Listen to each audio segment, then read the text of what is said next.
नमस्तेऽस्तु महामाये श्रीपीठे सुरपूजिते शङ्खचक्रगदाहस्ते महालक्ष्मी नमोऽस्तु ते।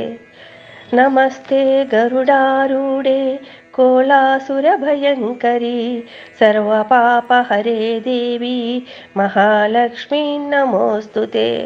सर्वज्ञे सर्ववरदे सर्वदुष्टाभयङ्करी सर्वदुःखहरे देवी महालक्ष्मी नमोऽस्तु ते।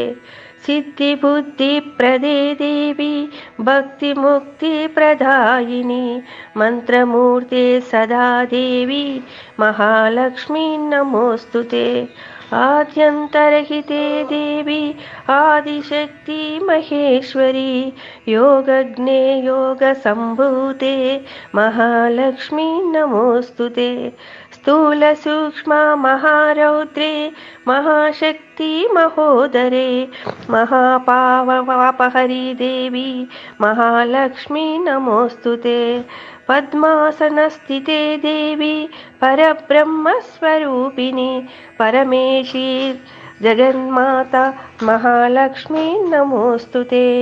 श्वेतांबरधरे देवी नानालंकारभूषिते जगत्स्थिते जगन्माता महालक्ष्मी नमोऽस्तु ते।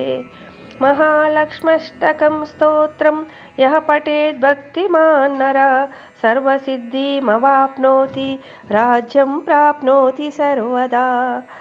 एककाले पठेत् नित्यं महापापविनाशनं द्विकालं यः पठेत् नित्यं धनधान्यसमन्विता त्रिकालं यः पठेत् नित्यं महाशत्रुविनाशनं महालक्ष्मीर्मठ् पठेत् नित्यं प्रसन्ना वरदा शुभा।